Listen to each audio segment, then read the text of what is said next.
Magandang araw mga kaibigan. Pag-usapan natin itong post ni Crisette Laureta Chu tungkol sa pagkapanalo ng mga Duterte sa Davao City. Maraming hindi makamove on, maraming hindi nila matanggap na mahal pa rin ng mga Davaoeños ang mga Dutertes. Ito, sabi ni Kipi Cho, di daw thinking discerning region ang Davao dahil sa mga Duterte. Hindi daw nag-iisip. Mahina daw sa kakote ang taga Davao. Sabi nung di alam na Davao City is different from Davao region, mga syunga. Okay, so isiner ni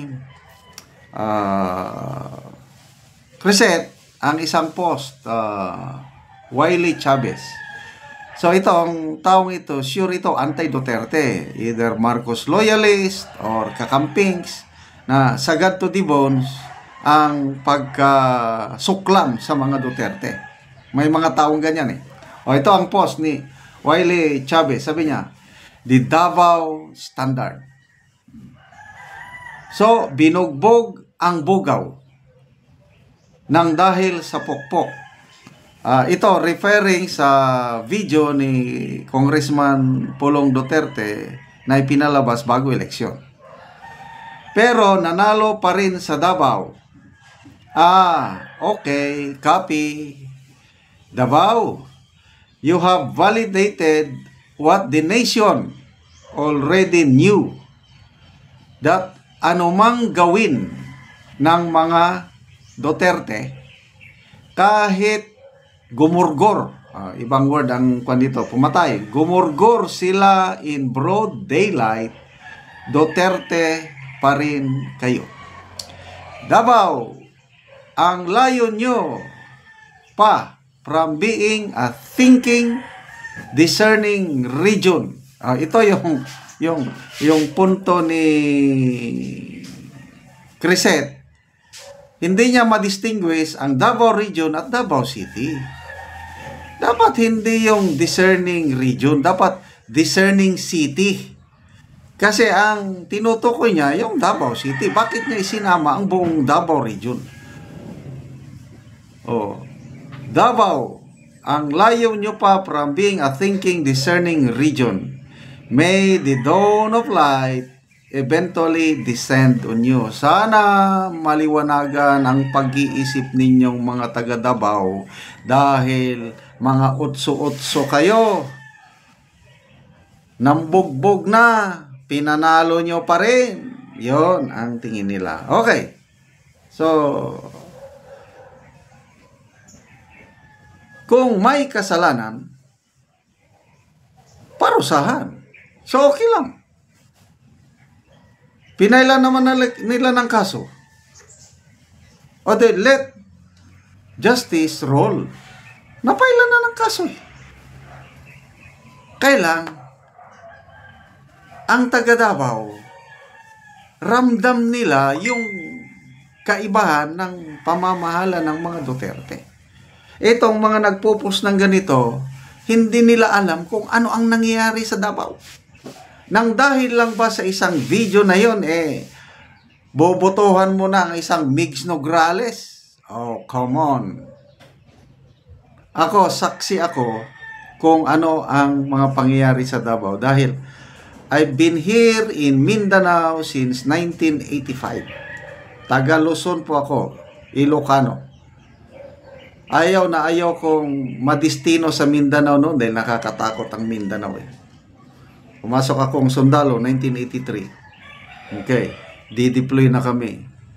Sige kong dasal na huwag lang Mindanao. Wala, Mindanao pa rin. So, takot na takot akong pumapak sa Mindanao.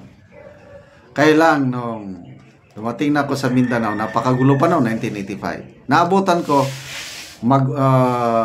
Caraga Region, Agusan, Surigao ang assignment ko. Kaya malapit lang kami sa Davao. Alam ko, gaano kagulo ang Davao noon. May basta, nang dahil sa mga Duterte, nung umupo ang isang Mayor Rodrigo Roa Duterte, everything changed. And up to now, Davao is a different place. I tell you. The safest, the most progressive, cleanest, everything, disiplina, pagkakaisa, nandyan na, nakakaingit nga ang maging taga Davao eh.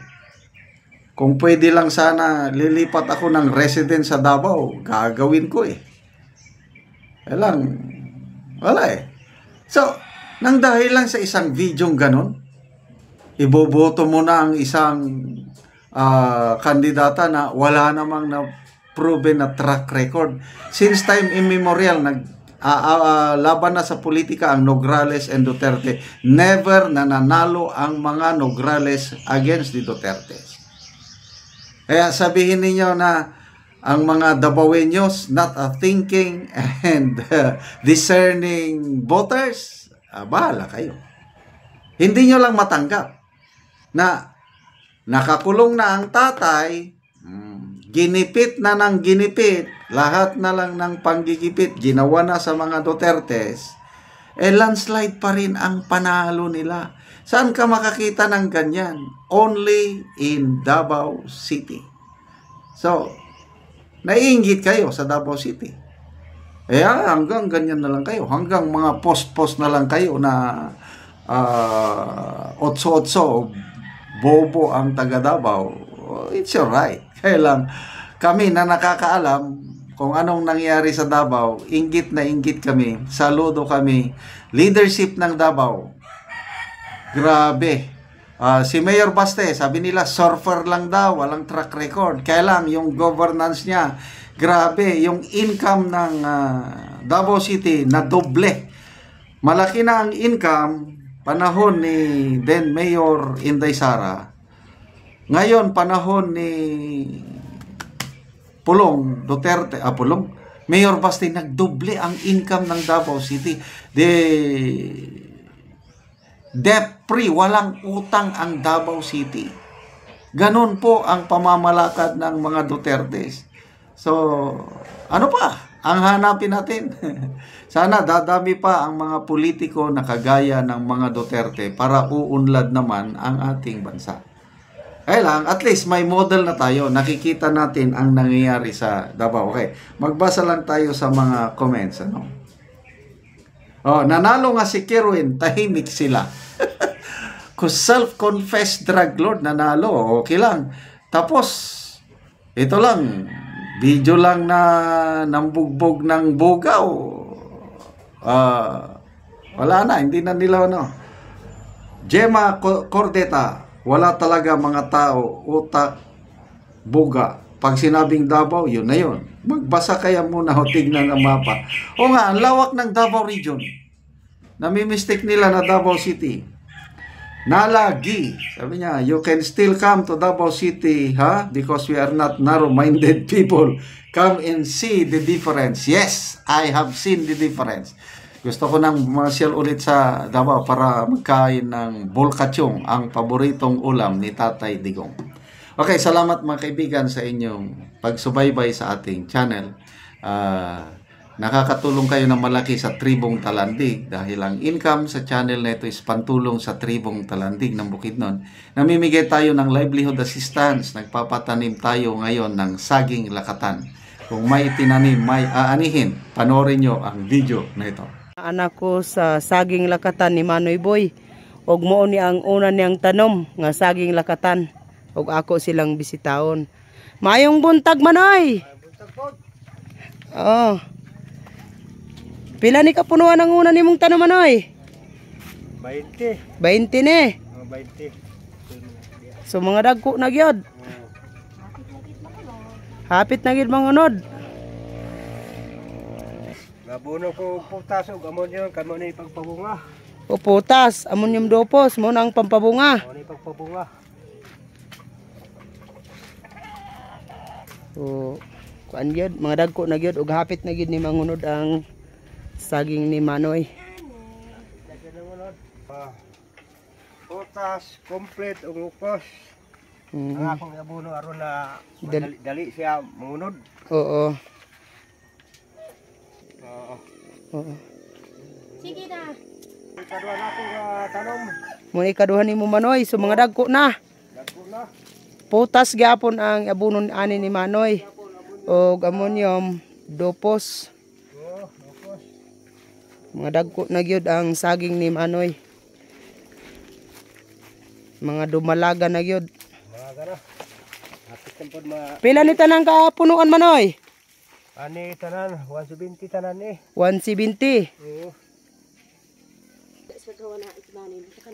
Hinlo kaayo. Ni man kambayo manok kab.